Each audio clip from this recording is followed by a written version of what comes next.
Nightly greetings, one and all. William Theo here, homegrown and happy to be bringing you the latest developments on the planet.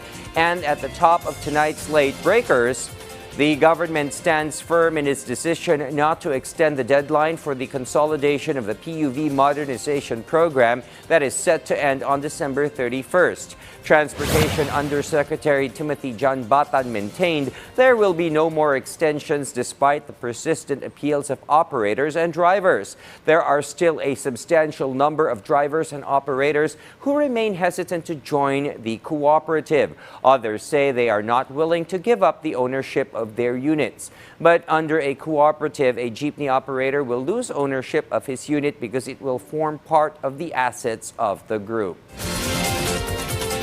Meanwhile, the year 2023 demolished temperature records worldwide. It was the hottest year on record, and some scientists say the hottest in 125,000 years. Those supercharged temperatures helped drive a series of climate disasters around the world. VOA's Steve Baragona has a look back. Wildfires in Canada, flooding in Libya. Two disasters in a year of weather extremes. 2023 will go down as the hottest year on record. Every month from June through November was the hottest for that time of year. July 2023 was the warmest July on record for the globe. It was the warmest July by a long shot. September's global temperatures were so much hotter than normal that one climate scientist called them absolutely gobsmackingly bananas. Relentless heating from human-driven climate change, plus the periodic global weather phenomenon known as El Niño, drove extreme weather around the world. So we know with this extra heat in the atmosphere, it brings with it extra energy, which means we get more intense extreme events. Not every bout of bad weather is due to climate change. But climate scientists with the World Weather Attribution website found the fingerprints of global warming on these weather disasters. In April, Thailand and Laos broke all-time high temperature records. Scientists say that heat wave was nearly impossible without climate change. The Western Mediterranean shattered temperature records that month, and a heat wave made 100 times more likely. Southern Europe roasted again in July. So did China and the United States-Mexico border region. The southwestern U.S. city of Phoenix logged 31 days over 43.3 degrees Celsius, or 110 Fahrenheit. That's a record. This is not a record anyone wanted to break, but it's definitely one that people in Phoenix are not happy about. The intensity of these heat waves was almost impossible without climate change, according to World Weather Attribution. But on today's hotter planet, we can expect them every 5, 10, or 15 years.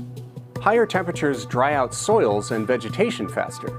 That helped make the record-breaking wildfires that ravaged eastern Canada this year at least 7 times more likely and 50% more intense. That's also what amplified the severe droughts in Syria, Iraq, and Iran, and the food security crisis in Somalia and the rest of the Horn of Africa. Both were made at least 100 times more likely. Although Somalia makes virtually no contribution to climate change, the Somalis are among the greatest victims. Climate change intensifies droughts, but also floods, because warmer air holds more water, which means heavier rainstorms, like the one that burst dams in Libya in September and killed thousands. The World Weather Attribution team says it was 50 times more likely and 50% more intense than it would have been without climate change. And November's torrential rains in the Horn of Africa were about twice as intense. Already the drought has brought many people in the area to the brink of what they are able to deal with.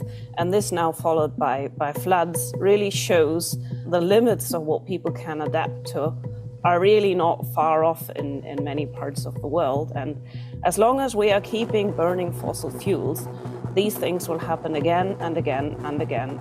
Forecasters say El Niño probably will taper off around the middle of next year, but there's no sign that climate change is letting up.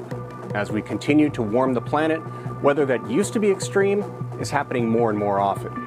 Steve Baragona, VOA News.